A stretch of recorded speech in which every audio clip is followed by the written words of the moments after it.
Start off with the obvious question here on how the economy is doing right now. I mean, we know Trump, he's in office. We know a lot of things are happening at this point, but he's talking about, bringing jobs back, bringing manufacturing back. I mean, are all our problems completely solved now and the economy's ready to go full steam ahead, or do we have problems ahead of us? We're in the process of a complete fracturing, deterioration, and breakdown of the U.S. economy. Trump offers some bright lights, but what do you do with a locomotive that's going down the hill toward the chasm and it's picking up speed at 80 miles an hour on the track? What do? You can't really do anything. You can't do much. So take a look around the malls. We just had notification that major retail chains have announced, I think it's close to 1,300 different stores are going to be shut down this year. 1,300 stores. We got Macy's pretty much demolished. Sears in its current state of bankruptcy, working toward the final climax. It seems like the only retailer who's doing anything right is Amazon. And now I'm starting to hear that Bezos is a target for something. I don't know, but as a part owner of the Washington Post, he's getting involved a bit too much in politics, so I wouldn't be surprised if his business takes a downturn suddenly. He signed on some big contracts with the CIA to do cloud storage, and that's why, Amazon is favored by the government fascists.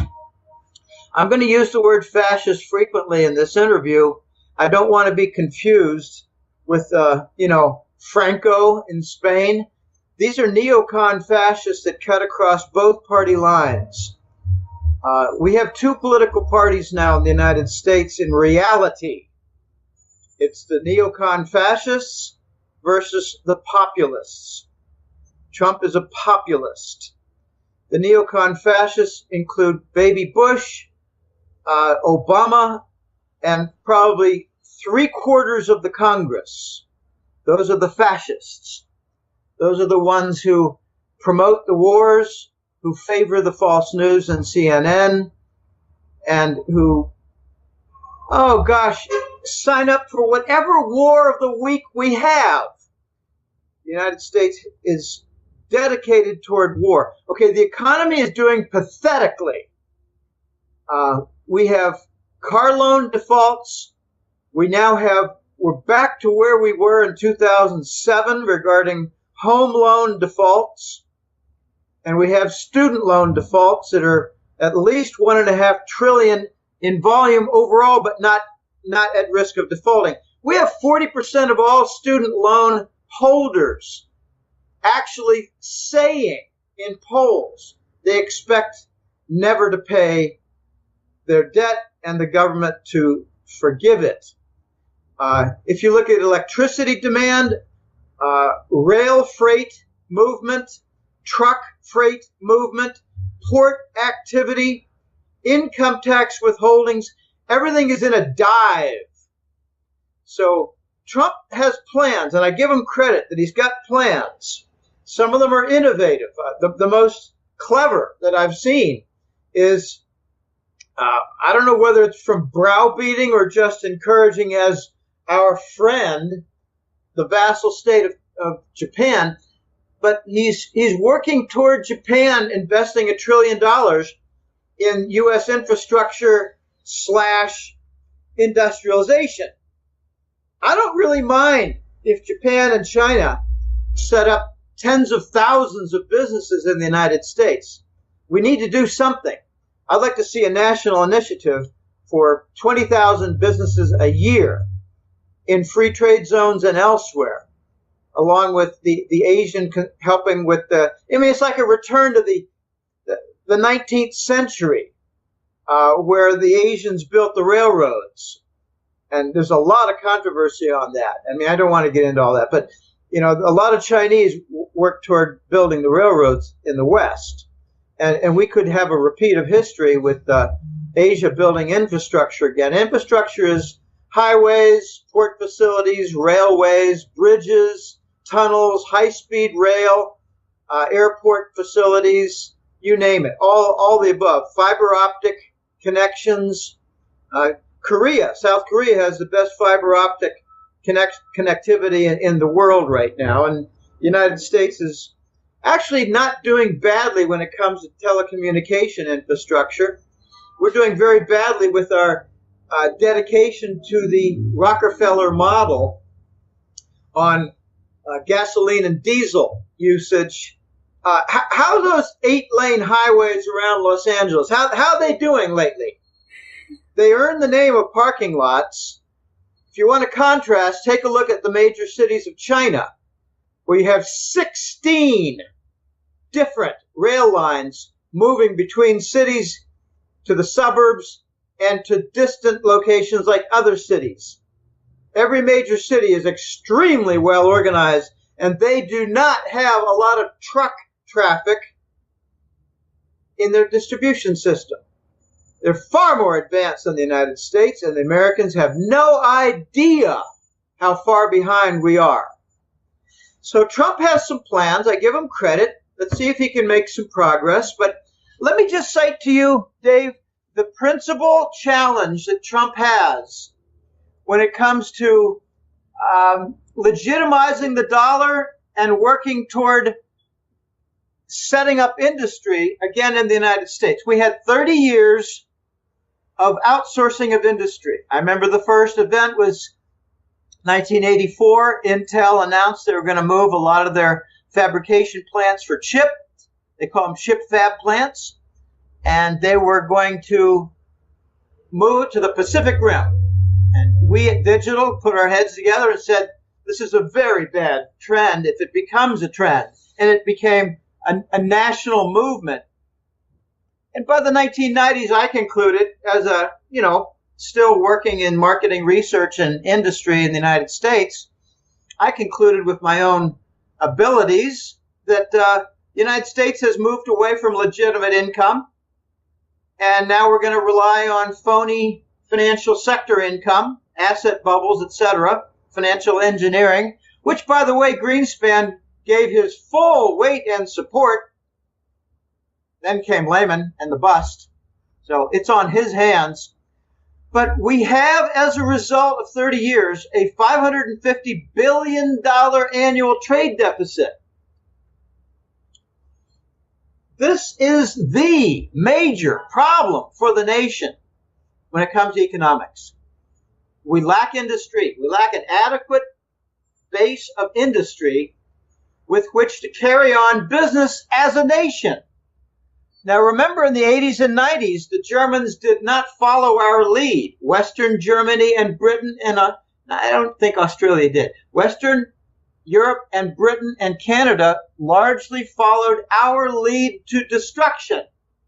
They also followed our lead in the real estate bubble destruction. Australia is stuck in that right now, but they've got a very different phenomenon, kind of like Western Canada. Tremendous Chinese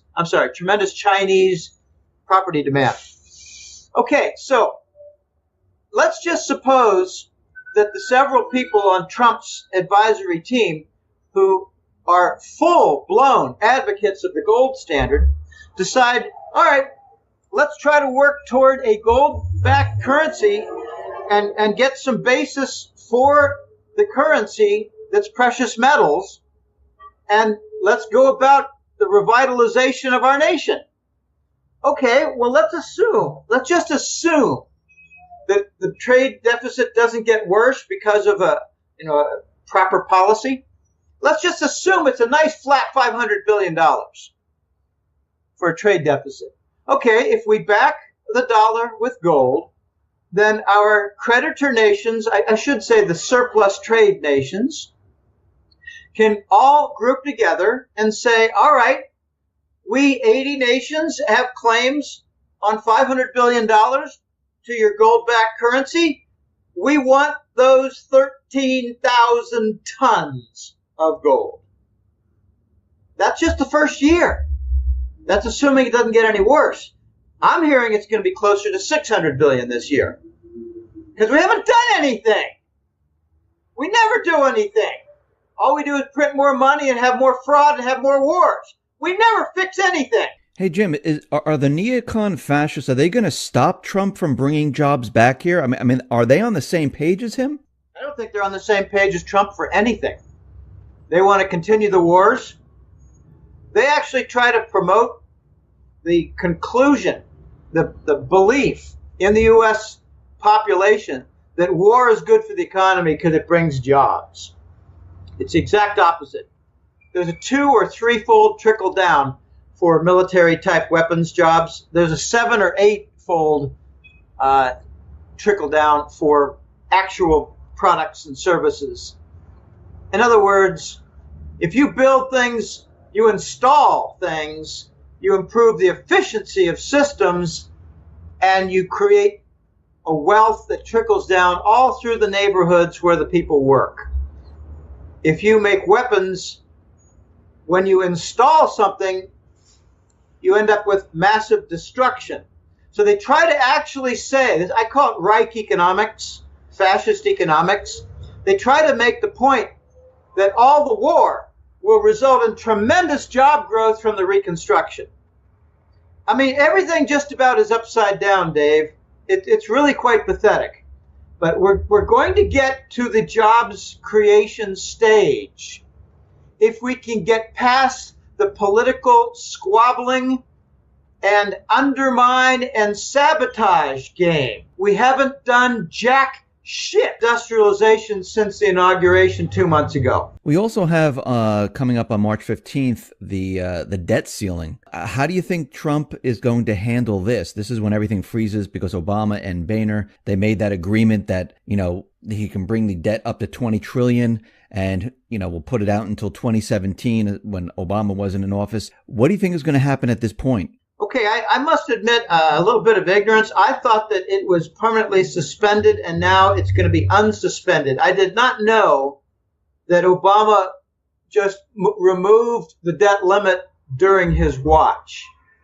I think what's going to happen is what's always happened without exception within the U.S. government, squabbling and, deliberation. For the debt limit, they'll extend it. You may have some mini crises where a few offices are shut down, and then there'll be more threats, and then there'll be more white paper reports of the consequences if this continues. And then the Senate, being the irresponsible and reckless group that they are, will just extend the limit. They'll maybe make it, 21.62 trillion. And how will they arrive at 21.62? I don't know. They'll probably pull it out of their asses. Well, what they don't properly estimate is the deficit. Deficit is probably $1.4 trillion last year. $1.2 trillion a year before. It's getting worse. It's not getting better. So if they just put it up by 1 trillion, we're going to revisit this point in less than 1 year. What will Trump do? I think Trump will say, hey, look, you must extend the limit because I've got some plans for infrastructure projects. Have we launched a single shovel on a single infrastructure project in 2 months? No. Have we instead made commitments for a $50 billion increase to military spending? Yes. So, I'm in favor of the whole Trump theme, the idea of Trump. I'd like to see some actual projects kick off. I'd like to see some actual arrests, like for McCain, Pelosi, Graham. These are traitors. I'd like to see treason become a watchword with the American public demanding action for treason. We've got it all over the place. I've been saying kind of as a bad joke for the last 2 years. Treason is a calling card for high office in the U.S. government. Now we have treason laced all through the offices. Russia is not an enemy. Russia is a propped up concept to make an enemy in order to foment more wars and more military spending. And now anyone who was in contact with Russia is called a traitor. Well, that's kind of like CNN defining what fake news is. So we got everything pretty much upside down. I'm looking forward to seeing what Trump does for the first infrastructure plans, which require, back to your question, they require a suspension of the debt limit. Obama tried to set things up so he could shackle Trump immediately. But I don't think he set up this suspension lifting at a time when Trump was even a candidate. So kind of like Greenspan. Greenspan left a little bit early, remember? His tenure was not up. Right. And he handpicked Bernanke. That's so that he would not be there during the Lehman breakdown. You remember Robert Rubin retired 6 months before the Clinton administration was done? He wanted to make sure that he wasn't there when the 2000 tech telecom bust was in full swing. And he also had a lot of private trading to do, shorting the stock market. He raised the interest rates, then got out of town, profited personally after doing all the 0% gold leasing, by the way. That's a Robert Rubin project. So, these guys, they get out of Dodge before the failure happens on their watch. And that's pretty much what Obama did. So, I think we're going to get a suspension, to answer your question. Continued expansion, raising the limit. When have we ever not done that? We've always done it. Right. You think we're not going to now? Well, this could be a chance for the fascists, the neocons in Congress, who are probably 75%. This is their chance maybe to say, Trump, you're the president, so, deal with it. Here's the limit. We're not spending it. Deal with it. And then maybe we might get an executive order to raise the limit. Oh, my goodness. The United States is so broken that I think it's going to be 10 years at least to begin fixing it. We started breaking in 71 when we lifted the gold standard. We had a climax of the breakdown in 2001 with the inside job 9/11 attacks and the Patriot Act, which I called the fascist manifesto, and we began the era of the fascist business model. How's it working out? Did we end up having more fraud or less fraud? More war or less war? More debt or less debt? More industry or less industry? And now we have a breakdown. Hey, I got news for you people. The United States is the center of the global fascist movement. And everything the fascists touch, they ruin, they kill their hosts. U.S. is no different. Do you think these fascists, you think they're going to bring the economy down and blame it on Trump? Do you think this is one of their plans? Yeah, I think so, but look what happened with Obama. Obama got a good deal of blame for what happened with Bush, too. And it was kind of silly. Come on. Immediately you had the after effects of Lehman and the Lehman event itself. You can't blame that on Obama. You blame it on Paulson. You blame it on the Bush team, the cabinet. You blame it on a lot of things, but not Obama. And now Obama has left the whole nation in absolute tatters. So Trump gets elected to try to fix the tatters. You can't blame Trump for the tatters. He's there to fix the tatters. And he's going to have a very difficult time. I think he's going to be a one-term president, but I think he's going to start a lot of really positive things. He's made way too many enemies already. He declared war. Dave, we really need to get to the crux of what this is all about. Trump is the First America candidate. First America is a name of fired generals and admirals from the Pentagon. They were fired by Clinton, Bush II, and Obama.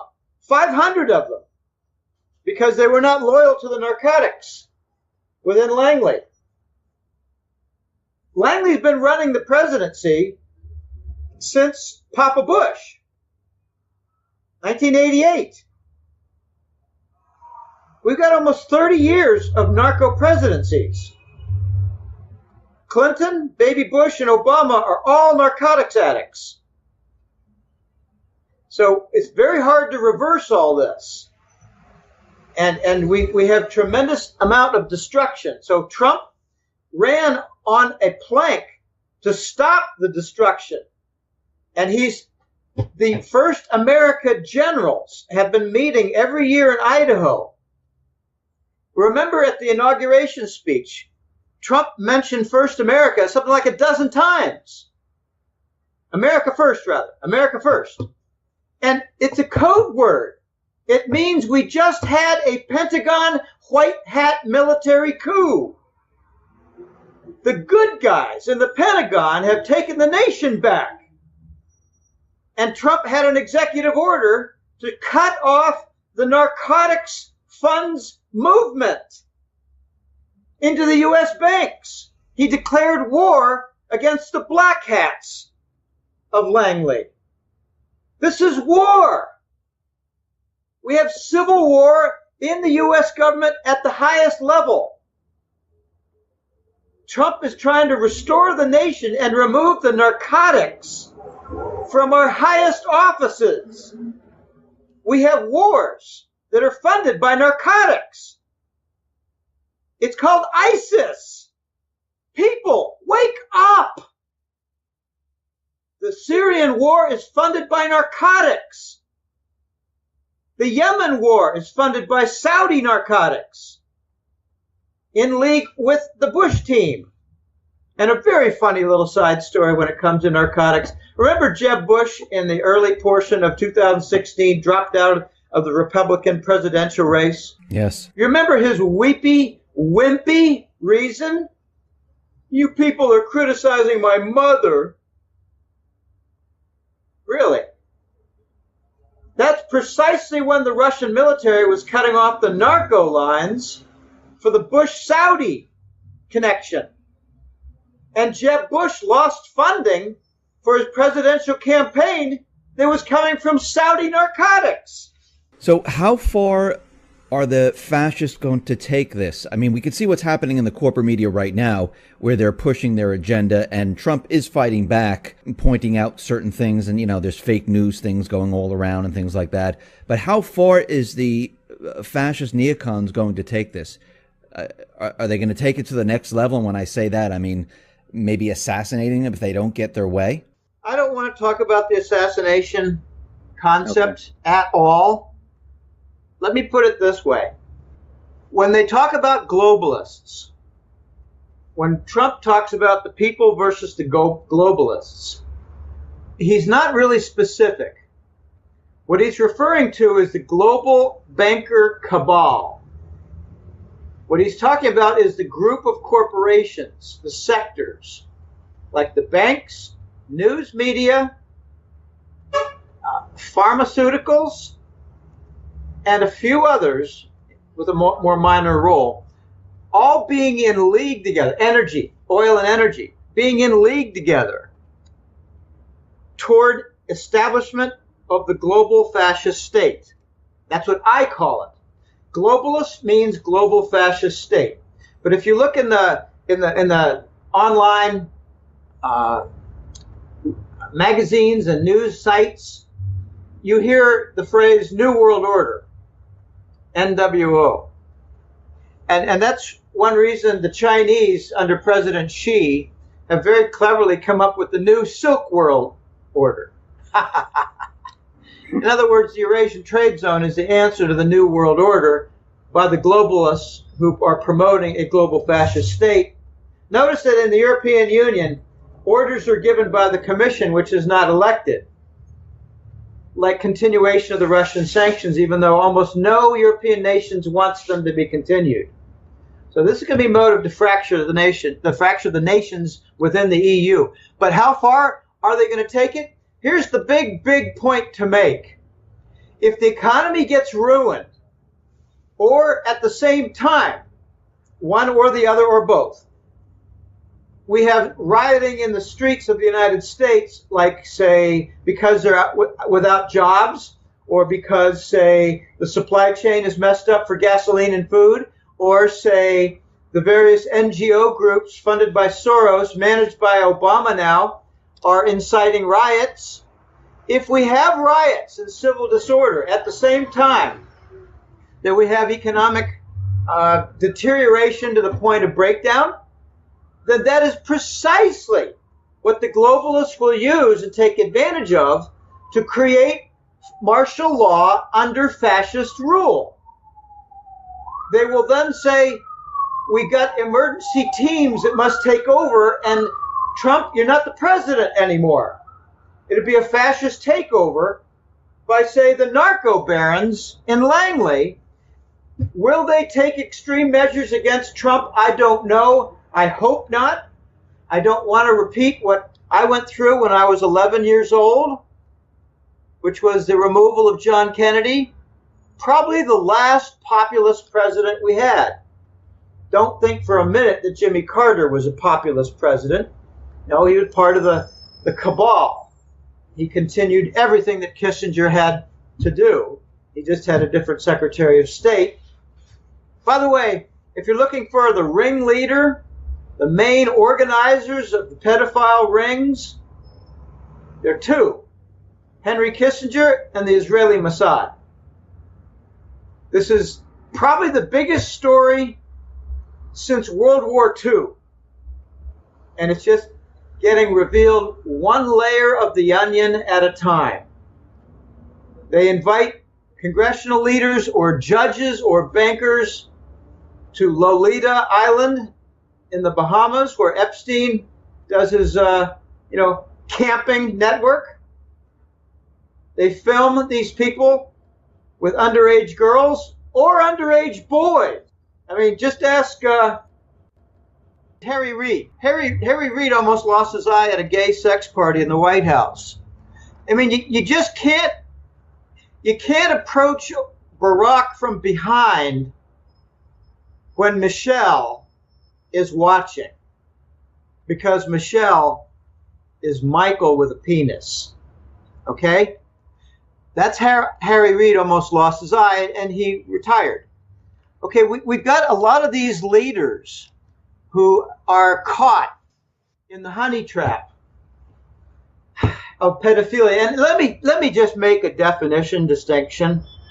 I don't really like the name pedophilia, because if they kill a 12-year-old girl after raping her several hundred times, and they kill her on the Satanist altar, I don't call that pedophilia.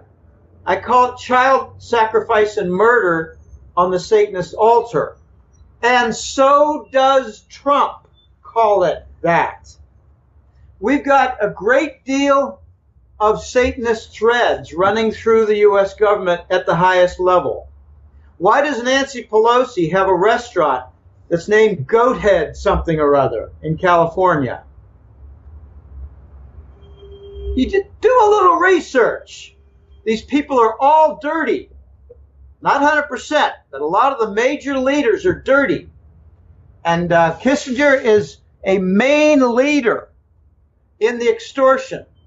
And once they got a guy who really likes Julie, and he came to learn late that she was a well-developed 16-year-old girl, he came to learn it late.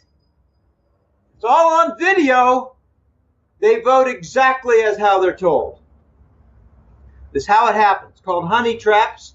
And it's not just used to control people in their favor. It's to control people who do things like Elliot Spitzer. Does anybody realize what Elliot Spitzer was on the verge of doing before he fell into the honey trap? He was going to prosecute Wall Street for insider trading in the multi-billions. But no, he had to back out. I was kind of hoping Trump would appoint would appoint Eliot Spitzer as his attorney general. But that's just wishful thinking. I mean, what could they do to Eliot Spitzer that they had not already done? What new vulnerability does he have? I don't think he had any. Okay, so I think they're going to try to bring down the U.S. economy, and believe me, it would not be hard if they worked at it, because they've been doing a passive breakdown for a long time. Now all they need to do is do an active breakdown, like stop QE, stop the bond monetization for U.S. government bonds and for mortgage bonds. And lately, I think the Fed is involved a little bit, not as much as the European Central Bank, but I think the Fed's involved to some extent now with corporate bonds. So they can just halt all that, and we'll get a new Lehman event under the Trump administration. So he'll go into not panic mode, but, crisis alert, war room mode. And I think all of his projects would be on hold. And we can continue the wars. Are we still going to have a reset of the dollar collapsing? Is that still in play right now? Well, this is very weird and ironic. I made a call 3 years ago. I said the dollar is going to rise. We were not then at that point. The dollar was not rising. So we're going to get to a point in the next couple of years where the dollar rises, causes tremendous problems around the world economy, rises some more, and then vanishes. I never use the word crash. We're going to see the dollar rise, and vanish. Not crash. We may have some little sell-offs, but I think we're not done with the dollar rising, because we're in a crack-up boom. We got a treasury bond black hole. We got an asset bubble, the largest in the history of the financial world. It's called the treasury bonds. I mean, apart from housing, housing was a fixed asset. This is a financial black hole. Financial. We did have the mortgage finance bubble. But the U.S. Treasury bond bubble is bigger than the mortgage side of the housing bubble. So we're going to see the dollar rise some more. And look at the damage. I mean, I have a viewpoint of the damage from this Latin America perspective. Very few people understand what's going on with Puerto Rico and Dominican Republic. Well, they're in trouble. They're in trouble because mainly their currency fell, and therefore their debt became more difficult to manage. The Dominican peso is down 35 to 40% in the last 2 or 3 or 4 years. Well, you might say, well, big deal. How does that affect anything? Well, it affects the price of their food, affects the price of a lot of things. It increases the crime level in Dominica and works toward breakdown of their entire society. How do I know about that? Well, I know a couple of Latinas who are from Dominica. I shouldn't say it, from the Dominican Republic. RDOM, RD. They call it DR. We call it RD. So, when you talk about the dollar rising, you got to look at where the damage is. It's with emerging market nations whose currencies are down 20, 30, 40%. That includes Brazil. Remember, these are the countries that the United States encouraged to borrow at the 0% rate, which we called risk-free. Not risk-free. The big risk is with currency, not interest rate. I mean, if you have a 30% decline in your currency, it's as though you had a 20, 30% increase in your interest rate on the same loan. You got between $9 and $15 trillion of debt in emerging market nations that's going to be defaulted on. It's all in dollars. And I always ask the question, why is it between 9 and 15 trillion? Don't they know? Well, yeah, they know, but how do you define an emerging market nation? Okay, add a few more nations to the list and it moves from 9 to 15 trillion. They're never going to pay it back. So the dollar is not going to crash, Dave. The dollar is going to endure a boycott. The West is going to continue with the dollar stubbornly with trade and banking. By trade and banking, I mean a load of goods comes in, whether it's oil or container vessel, and it's paid for for the trade. It's paid for in U.S. Treasury bills. And by banking, I mean, well, the banks in South Korea, the banks in France and Germany and Italy, they have their reserves denominated in dollars with U.S. Treasury bonds, the longer term. And right now they're realizing, gosh, we're not making any money on these reserves because of the 0%. The Treasury bonds are way down, like 2%, give or take. It's nowhere near justified for the risk. Okay, so the East, like Asia, the Eurasian trade zone, with the center being Russia and China. And increasingly, it will be Japan and Korea. We have the opposite happening. They have the non-dollar platforms that are coming into view, like the Asian Infrastructure Investment Bank, like the Cross-Border Interbank Payment System, also called the Chinese Interbank Payment System, CIPS. That competes with SWIFT for global bank transactions. There are a number. There's the BRICS Global Bank. I think the BRICS Bank is going to be eventually serving a role whereby nations discard their treasury bonds, deposit them at the BRICS Bank, and in return are given gold bullion to put them into their banking system. And that's how they're going to rescue their bank system from the vanishing dollar. Now, the IMF has got its plan. They actually think they're going to have a gold-backed SDR currency, which is the basket special drawing rights currency. It's the dollar, the euro, the British pound, and the yen.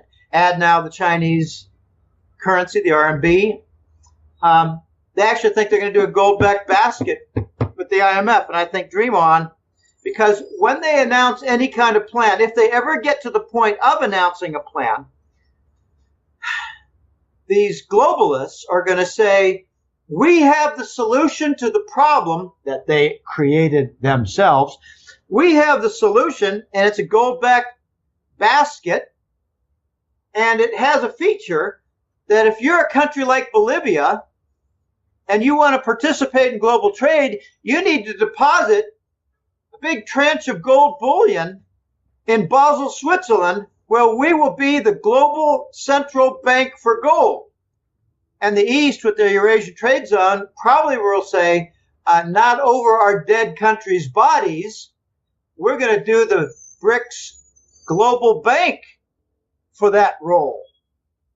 So the West is going to try to centralize the gold-backed currency solution, while the East, under China's lead, are going to try to do a decentralized gold-backed currency and trade note. I think the first thing we're going to see in the next several months, potentially, is a gold trade note, which will be a device, a vehicle to guaranteed trade payment and trade delivery and not involve the dollar. For the last 30 years or more, 40 years, has been the Treasury bill. I think we're going to be moving slowly. And we're seeing the evidence now of the structural makeup for the gold trade note, Dave. And I'm very excited about this. Take a look at how China and Russia, I'm going to morph here into a gold trade note discussion, if you don't mind. Take a look at how Russia sells China oil. They accept RMB currency, and then the Russians then go to Shanghai and convert into gold with the RMB denominated gold futures contract in the Shanghai Gold Exchange. So China pays with RMB for Russian oil, and the Russians buy gold in Shanghai with those RMB. Soon we're going to have an RMB-based oil contract in Shanghai. So it'll be one step less for the Russians. Now, also mix in with that thought that the Chinese and Russians have a multi-billion, multi-year contract for building pipelines and LNG facilities, primarily pipelines for oil and gas. And the Chinese will pitch in treasury bonds. So they're dumping in what's called indirect exchange. Two parties using a third-party currency to pay off a bill between the two parties. Indirect exchange. The Russians are using those treasury bonds to keep their ruble strong, or, not from caving in. Oh my goodness. So we have the makings of the gold trade note using Russian and Chinese energy trade. Remember, the petrodollar is what replaced the gold standard in 1971. It took a couple of years, took till 1973. The petrodollar has a petroleum sale foundation based in dollars, where OPEC, led by the Saudis, never converted their surplus into other currency. They left them in dollars. That was part of the deal. So the Saudis accumulated a tremendous amount of treasury bonds, and notice that in the tick reports for the treasury bond listings, for the longest time, the Saudis were not a single line item. It was OPEC nations. That's to hide the fact that the Saudis had a tremendous amount of treasury bonds, but also to hide the fact that the Saudis were required to supply the Department of Treasury with their core for the Exchange Stabilization Fund, which is an entirely separate topic. There was another slippery line item in the tick report for treasury bond listing, and that is the Caribbean grouping. For quite a while, Bermuda and Cayman were not delineated separately. That's to hide the fact that the British were buying a tremendous amount of treasury bonds illicitly under the table. Who cares if it's illicit anymore? Law doesn't mean a damn thing to these fascists. They'll violate the law and say it's all for national security. They violate the law and create a new war and say war is good for the economy. Always need an enemy. I just hope that Iran is not painted as an enemy here in the next couple of years, because not going to work. Iran's got good friends with the Russians and Chinese. You attack Iran and you're basically attacking the big triangle of the old empires: Chinese Empire, Russian Empire, and Persian Empire. Not going to work. Now, the U.S. is bankrupt. All we have left now is a military that's largely depleted. Hey, Jim, I wanted to go back to the gold trade note. What effect will that have on gold and silver? Will that increase the value of gold and silver if countries are trading in the gold trade note? If the gold trade note becomes a formalized item, you're going to see the shutdown very quickly of COMEX. You're going to see nation after nation climb on to this movement. And you're going to see the most gargantuan formal official demand in modern history for gold. You're also going to see it for silver, because silver will be a monetary metal. I think the gains for silver will be at least double the gains for gold. When I asked The Voice, this was a year ago, 2 years ago, what ratio do you recommend for precious metals investors, gold versus silver? I told him that I have been recommending 80% silver and 20% gold pretty much since the Lehman breakdown in 2008. And by the way, I got correct the forecast that we would move to 0% after Lehman. I also got correct that the 0% would remain in place forever. I also got correct that we would go to the QE bond monetization like a third world nation monetizing our $1 trillion annual debt in the United States. And I also got it right that QE would remain in place forever. So this is, we're going to see tremendous demand for gold and silver. It's going to happen on both the trade side and the banking side, which will be a double-edged sword against the dollar and its global reserve currency status.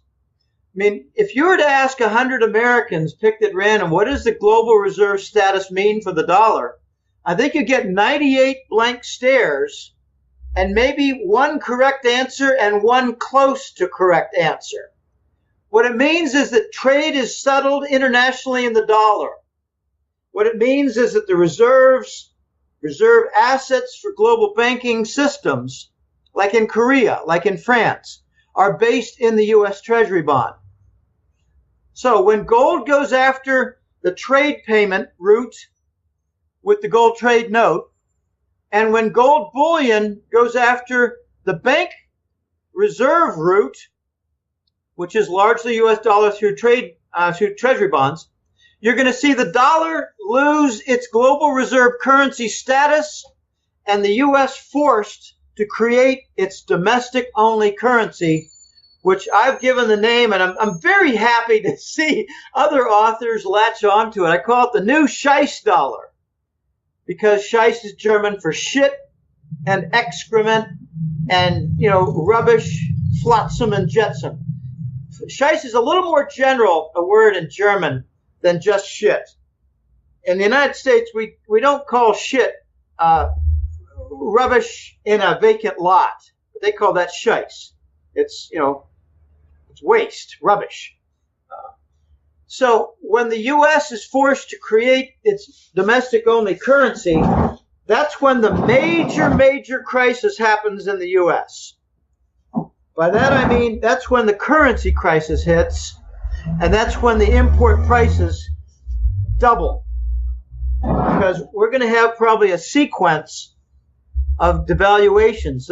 The Chinese, when they were forced to endure a default on the gold lease, I mean, there's so much to tell about recent history that's not told properly. When China got the 1999 most favored nation status, they were asked to lease Wall Street a bunch of gold. I think it was something on the order of 3,000 or 5,000 tons.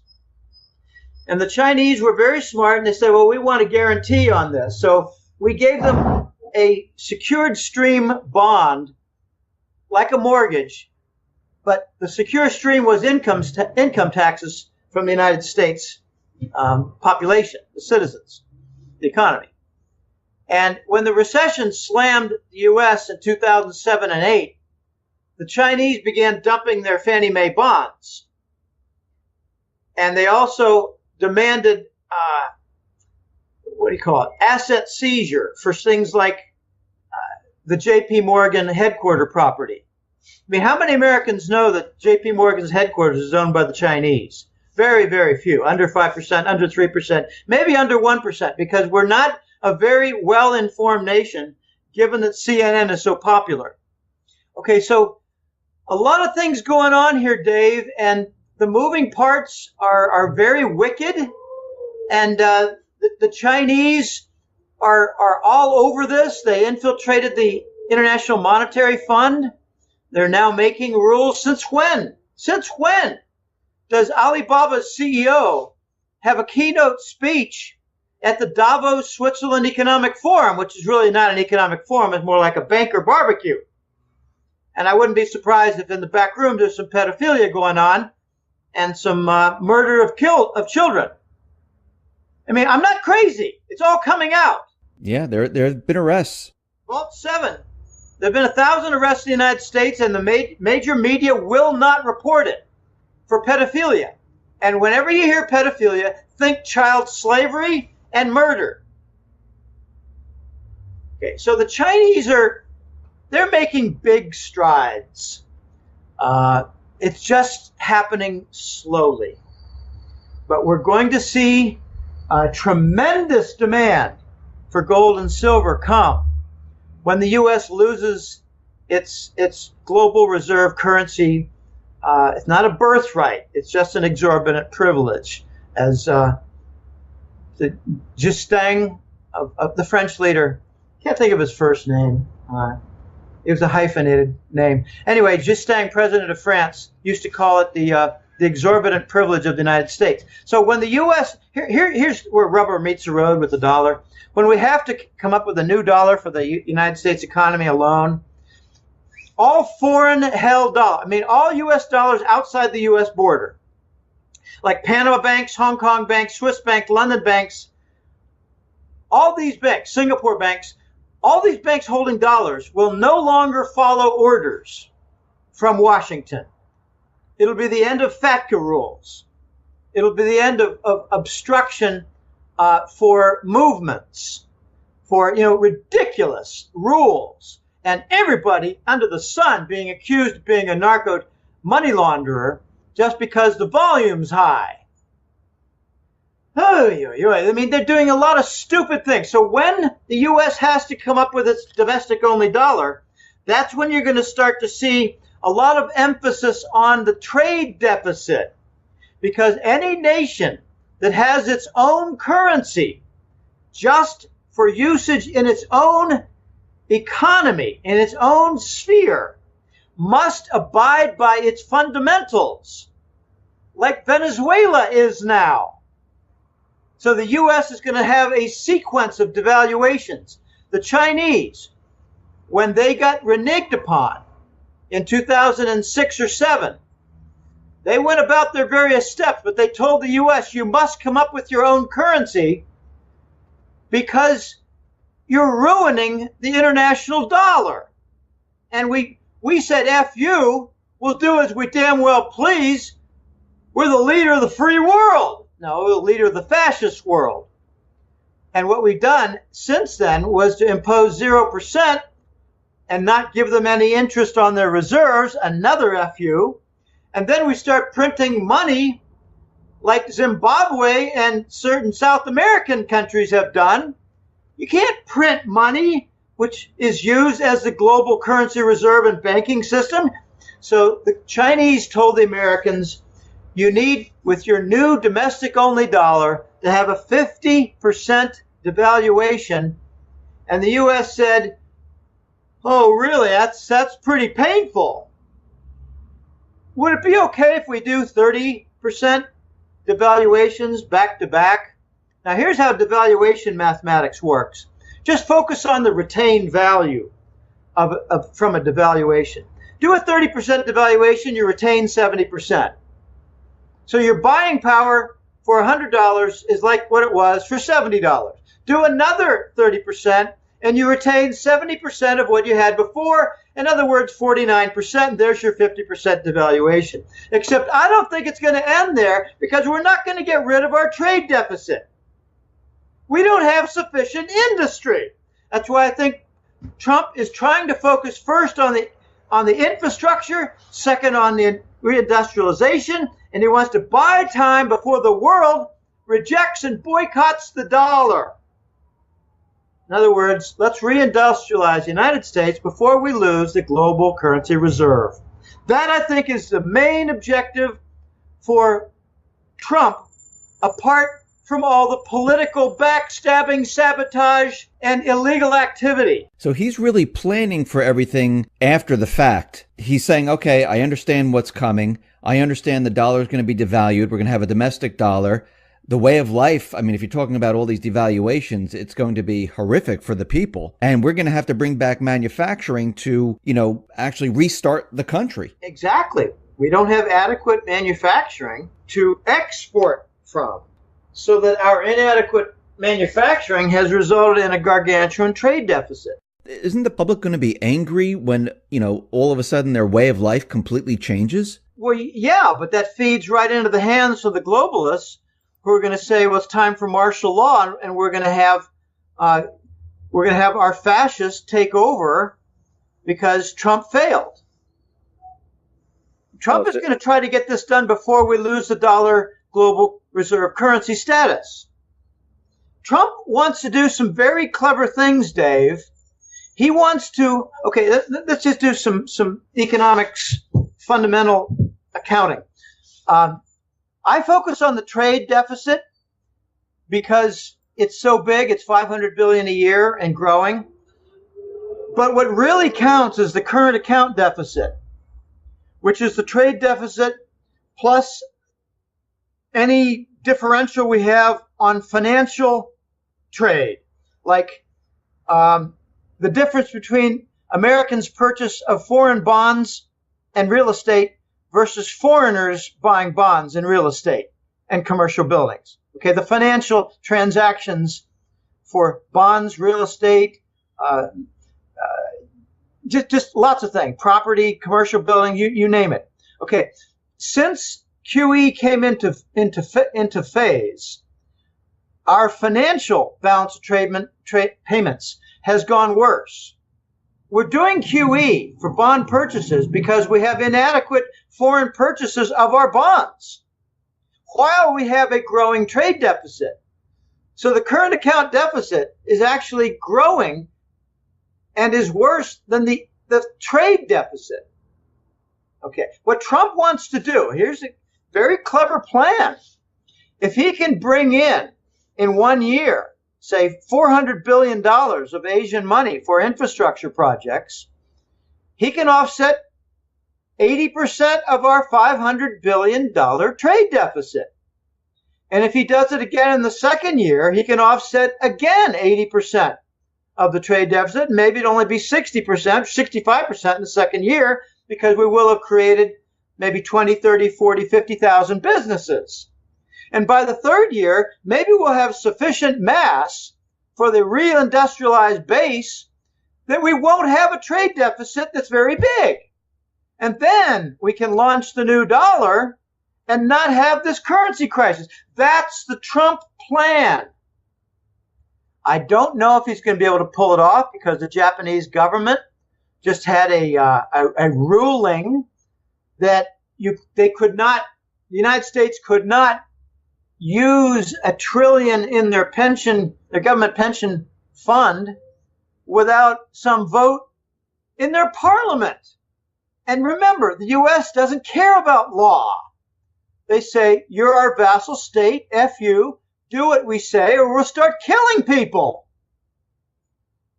And now the Japanese are pondering the prospect of investing $1 trillion. They've got a few trillion in their pension funds. They're one of the richest nations in the world when it comes to pension funds. But most of them are private. So you see the point of going after the government pension fund, because the U.S. government controls, as a vassal state, the Japanese government. And then you have the whole other issue of the Bank of Japan. They own $1 trillion in treasury bonds. So maybe they'll participate also. Maybe it'd be $250 billion from the government pension fund and $250 billion from the Bank of Japan from their treasury bonds for the first year.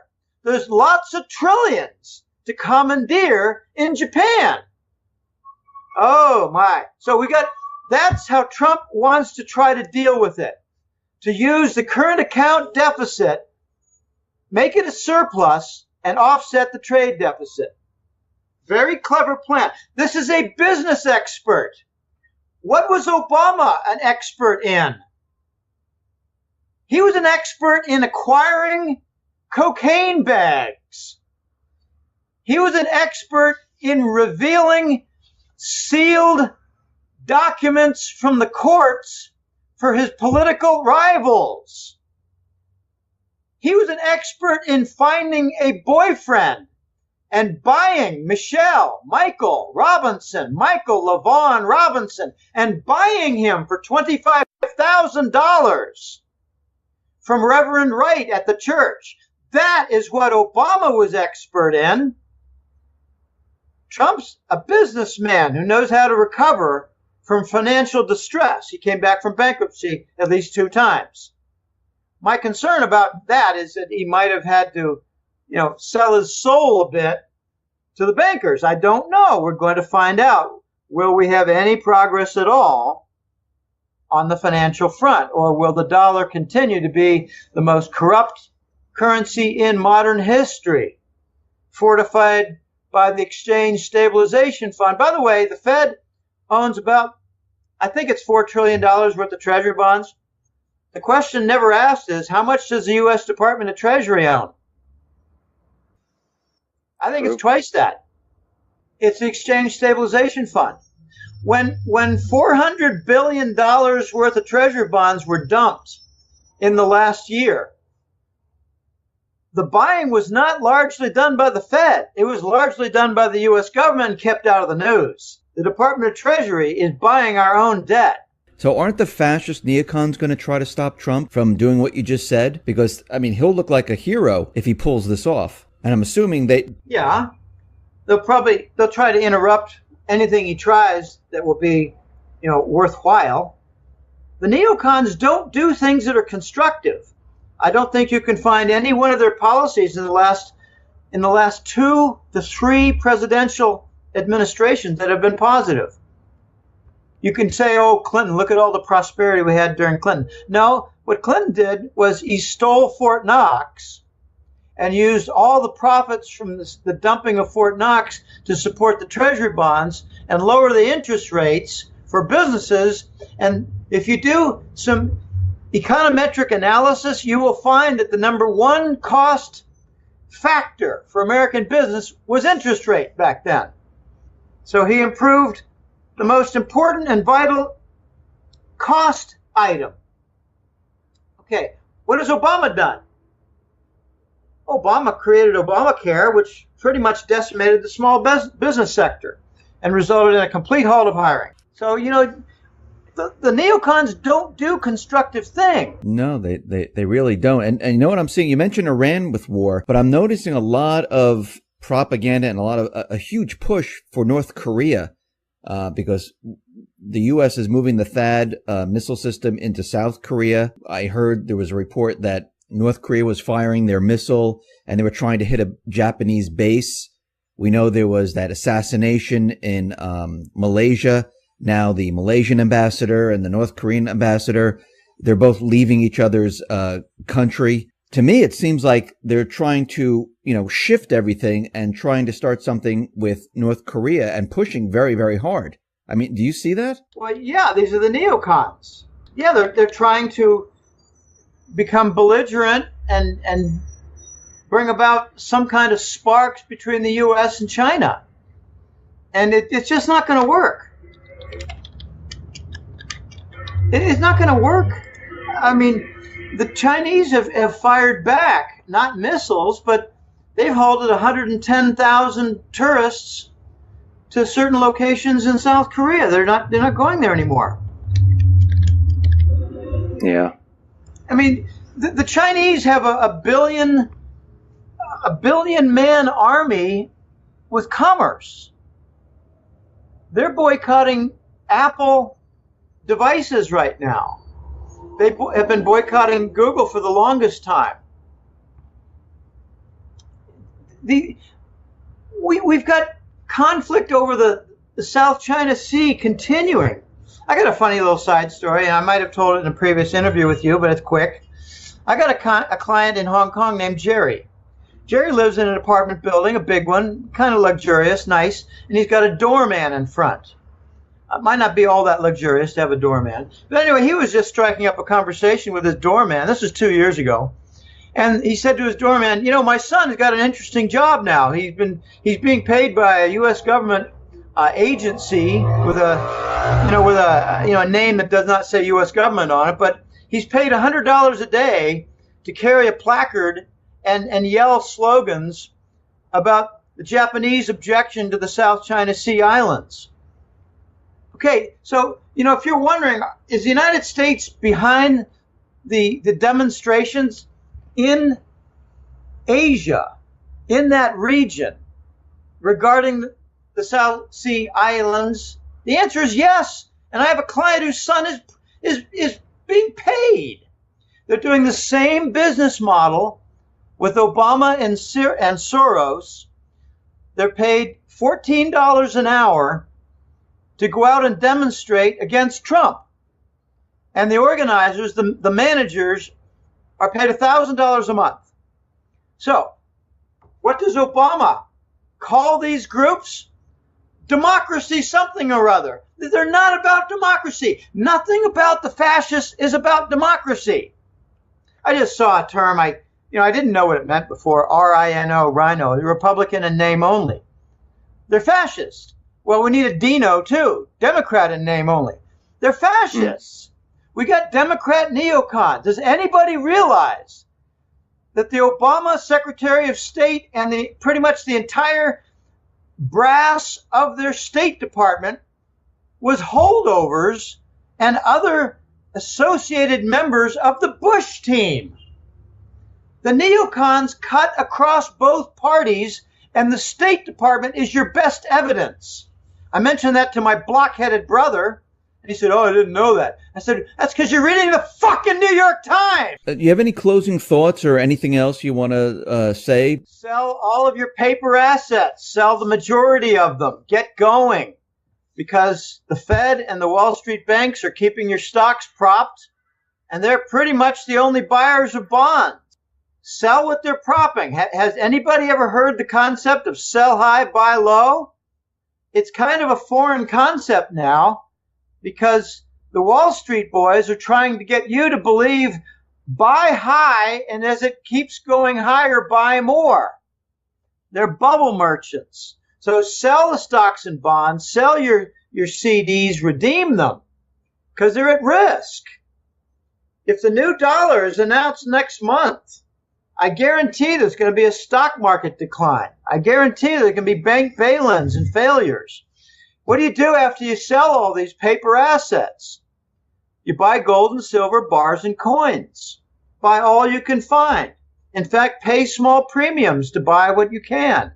Go into dealers and say, "I know the price is X for gold coins, but I'll give you an extra $80 per coin if you can just find them." I guarantee you go to the top of the list and there'll be more to buy. So we need to increase the premiums on these merchants in order to make it more apparent that the gold price is phony, and so is the silver price. Okay. After you go buy your gold and silver, just sit back and watch, because things are going to break down a lot worse. I'd like to end with one little quick story. The Voice had a story to tell back in right around Christmas time, a couple months ago. It was about what is the real price of gold. And one of my questions to him was, do you have any recent transactions that you've heard of that are, large quantity, where the price of gold was known? And he wrote back and sent a picture. And I'm not permitted to reveal certain details, but it was a bin loaded with something on the order of $100 million worth of gold. And the price was $2,100 per ounce of gold. So I don't give a rat's ass, Dave, what the COMEX price is. I care what the large volume purchases are for, because that is precisely where the equilibrium lies. Okay. Big purchases, big demand, proper price paid in order to have the owners and holders of large supplies give them up. I think what we have with the dealer shops is a fake price. All you have to do to prove it's a fake price is go to your dealer and say, "I want to buy a few gold coins. What do you have? What do you have for, recent mintage?" I don't care about a 100-year-old gold coin. I care about a gold coin that's after the year 2000. Ask him what he has, and you'll probably hear, "Well, we got about, can't say exactly, but how many do you want to buy?" And if you say, "I want to buy a dozen," he might say, "Well, we got that, or we can make sure we can fill that in a couple days." Then you say to him, "I got a driver out back with 2 armed guards, and we've got several $1 million worth. Can you possibly buy a couple thousand? Is it possible to buy a couple thousand gold coins?"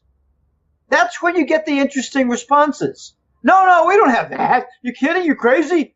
Well, why wouldn't you be able to get that if that's the proper price? if it's the equilibrium, then you should be able to attract the supply with that price. And it's not the price. So I don't care what the COMEX price is. I rarely look at it, but recently I've been looking at the graphs to see if we have some reversals in progress. And we have a short-term silver price reversal. We do not have a gold short-term price reversal, not yet. Got serious overhead between 1,300 and 1,350. But I think silver's going to make the move first and drag along gold. It's kind of backwards, but that's the way it is because the silver deficit is so much worse than gold. It's an enormous deficit for silver. There's tremendous industrial demand for silver. You got irreplaceable applications. And, you know, we do hear things like, well, as far as solar panels go, there is some replacement. They're not all now silver. Well, that's true, but the great majority still are. And don't buy the argument about digital cameras are going to remove the demand for silver. That's so stupid. Yeah, try taking a look at emerging market nations and Latin American nations, and let me know if they're still printing photographs. The answer is hell yes. So there is more digital camera, but gosh, you know, some of the more recent applications of silver are in pressure-treated lumber. I remember when I was building back porches and stuff like that, I did a couple. I mean, I've done some kitchens and bathrooms and back porches, and the back porches were the most fun because you start from nothing. We put in some pressure-treated lumber for what touched the ground. You don't want the rot. You don't want the insects. Well, now the pressure-treated lumber uses a silver compound and doesn't use that arsenic green compound. Arsenic is not a good thing to put into your lawn. Arsenic doesn't really favor the growth of grass, but silver doesn't bother anything. So, you know, we've got all these applications, and I asked the voice, if the premium for gold is like 70, 80%, what's the premium for silver? And he said, oh, at least that.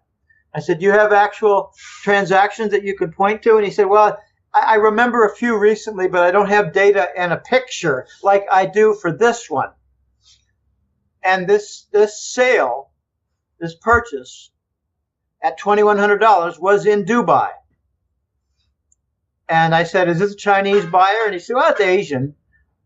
And I said, where's the origin of this? Is it from stolen, recast Swiss refinery gold? And he said, no, I can't say. We're in very interesting times here, and Trump has only elevated the risk level. One thing the bankers don't want to see is rioting on the streets where they go after the bankers. So they're going to work this in such a way as the scapegoats are targeted. And that's where you get the real dumbasses in the crowd who think that China and Russia are adversaries. Now, the adversaries are living in the castles of Europe and London.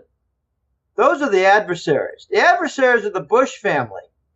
When I saw Papa Bush for the introduction to the Super Bowl, I had to leave the room because I didn't want to vomit on my table. This is a man involved in the global fascist movement, in the narcotics. He's personally worth at least $5 trillion from heroin and cocaine. He's responsible for executing the Rothschild plan for 311 in Japan called Fukushima. That was a contractor project. Those were mini nukes. And the signatures for all the seismic movement pointed to an explosion that was not natural, detonation in other words, followed by an explosion that was made to look natural with seismic waves. So the detonation of micronukes followed by the HARP weapon used to create the earthquake and the tsunami. So why would they do that? Because Japan announced that they were going to be working closely with China in work with China, Japan to work with China in a regional gold-backed currency for trade and banking. In other words, the Japanese violated their vassal slave status. Oh, man. So you got to get prepared.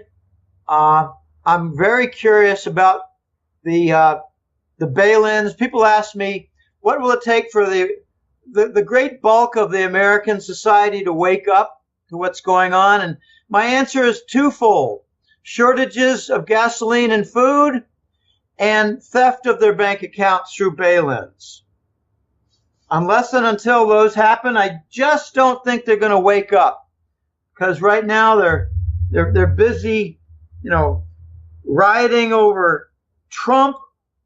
Gosh, there was a nasty incident in San Francisco, and I think it was Haight-Ashbury area, Berkeley area. A bunch of Trump supporters were actually beaten up. It's funny. The fascists have now signed in, the Marxist types. You take a look at Haight-Ashbury. They're not about fascism. They're about Marxism. They're about socialism. So I give credit to the neocons. They had a Marxist president called Obama, and they roped in the Marxists to join the fascists. Very well done. And they all are opposed by the populists. So, going to be some interesting times, Dave, and yes, thanks for having me on. These are not going to be calm, placid times. They're going to be very rocky, and your insurance will be gold and silver, not your stock account, not your bond account. Hey, Jim, I appreciate you being on the X22 Report Spotlight. Thanks for all this great information. Once again, how can people get your newsletter and see your work? If you go to www.goldenjackass.com, you'll see a free page. It's called Main 5. It just means it's the 5th version of the main page. I'm trying to get it right. The main page, the free page, it's in public domain. It has a lot of interviews like this. It has numerous public articles. I try to come out with one a month. I have a few different interviews per month. They're more fun. And I think people appreciate the interview more than they do a public article. They latch onto it better. But the website is to promote the Hattrick Letter. That's the paid newsletter. This May will be 13 years for the newsletter, and I'm very pleased with the progress for the newsletter. I'm very pleased with the publicity that it gets, how elements are quoted, and I'm very amused by how the new Scheist dollar term has been adopted by numerous writers out there. I haven't seen it in the Wall Street Journal yet, though, or Barron's, but probably never will. So I invite people to go to the website, look at the free material, and then sign up for the Hattrick Letter. There are 2 monthly reports. One is called the Global Money War Report, high-level issues. The second is called the Gold and Currency Report. I put in that one the issues regarding the petrodollar, because that's related to currency, and also the Eurasian Trade Zone coming into view, the One Belt, One Road, which is really the non-maritime routes to capture Europe in trade. So the 2 reports are monthly. They're a lot of work, Dave, and there's some stress when I'm doing the work because got to get things right. And I can't just go putting out stuff that I hear, because sometimes things that I hear and read are not quite true, or they're more like wishful thinking of well-meaning people. And I could name names, but I'd rather not. I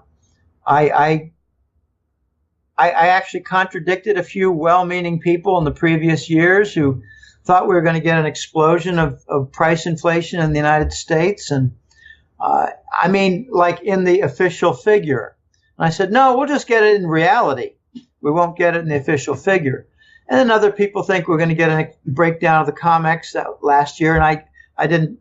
I thought that we might, by the end of the year, see evidence of that, see it begin. But everything gets delayed. If you're wondering what is one of the biggest delays that we've had in recent years of something planned, it was the global currency reset planned for January of 2014 that was interrupted by the U.S. State Department and the Israeli Mossad organized plan for a coup in Ukraine. That's right, the Ukraine war with the coup in the Maidan. That's their big square, the Maidan Square. The coup in Ukraine was to interrupt the global currency reset, where the dollar was going to go away. So once again, war saved the dollar, and it's not portrayed that way in the news. We don't have much news these days, Dave, as I'm quite sure you agree. Completely agree with you, Jim. All right. Thank you very much for being on the spotlight. I really do appreciate it. Thanks a lot. Okay, my pleasure being on. Thanks for having me.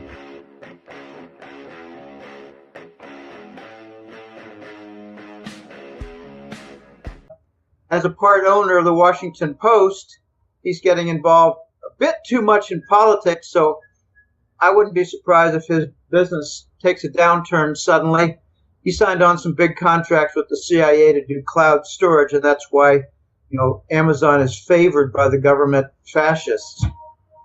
I'm going to use the word fascist frequently in this interview. I don't want to be confused with, Franco in Spain. These are neocon fascists that cut across both party lines. We have two political parties now in the United States in reality.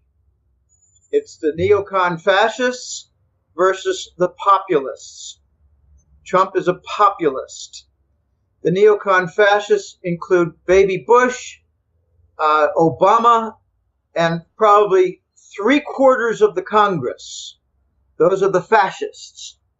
Those are the ones who promote the wars, who favor the false news and CNN, and who, sign up for whatever war of the week we have. The United States is dedicated toward war. Okay, the economy is doing pathetically. We have car loan defaults. We're back to where we were in 2007 regarding home loan defaults. And we have student loan defaults that are at least $1.5 trillion in volume overall, but not at risk of defaulting. We have 40% of all student loan holders actually saying in polls,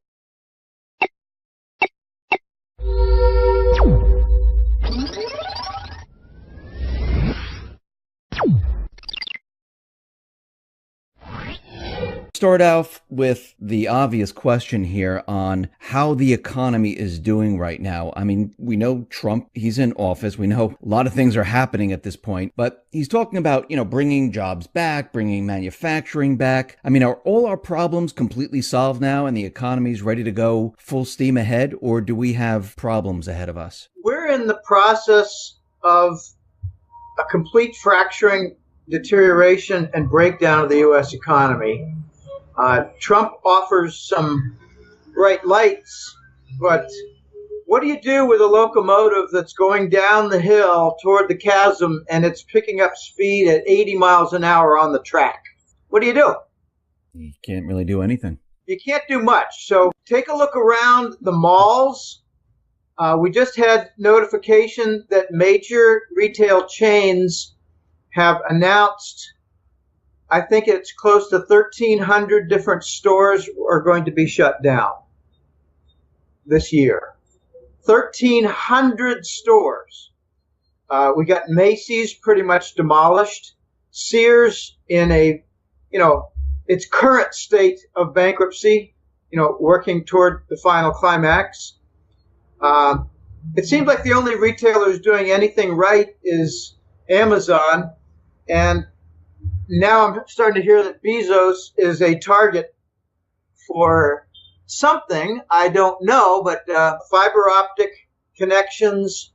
South Korea has the best fiber optic connectivity in the world right now. And the United States is actually not doing badly when it comes to telecommunication infrastructure. We're doing very badly with our dedication to the Rockefeller model on gasoline and diesel usage. How are those 8-lane highways around Los Angeles? How are they doing lately? They earn the name of parking lots. If you want to contrast, take a look at the major cities of China, where you have 16 different rail lines moving between cities to the suburbs and to distant locations like other cities. Every major city is extremely well organized, and they do not have a lot of truck traffic in their distribution system. They're far more advanced than the United States, and the Americans have no idea how far behind we are. So Trump has some plans. I give him credit. Let's see if he can make some progress. But let me just cite to you, Dave, the principal challenge that Trump has when it comes to legitimizing the dollar and working toward setting up industry again in the United States. We had 30 years of outsourcing of industry. I remember the first event was 1984. Intel announced they were going to move a lot of their fabrication plants for chip. They call them chip fab plants. And they were going to move to the Pacific Rim. And we at Digital put our heads together and said, this is a very bad trend if it becomes a trend. And it became a national movement. And by the 1990s, I concluded, as a, still working in marketing research and industry in the United States, I concluded with my own abilities that the United States has moved away from legitimate income. And now we're going to rely on phony financial sector income, asset bubbles, etc., financial engineering, which, by the way, Greenspan gave his full weight and support. Then came Lehman and the bust. So it's on his hands. But we have, as a result of 30 years, a $550 billion annual trade deficit. This is the major problem for the nation when it comes to economics. We lack industry. We lack an adequate base of industry with which to carry on business as a nation. Now, remember in the 80s and 90s, the Germans did not follow our lead. Western Germany and Britain and I don't think Australia did. Western Europe and Britain and Canada largely followed our lead to destruction. They also followed our lead in the real estate bubble destruction. Australia is stuck in that right now, but they've got a very different phenomenon, kind of like Western Canada. Tremendous Chinese property demand. Okay, so they expect never to pay their debt and the government to forgive it. If you look at electricity demand, rail freight movement, truck freight movement, port activity, income tax withholdings, everything is in a dive.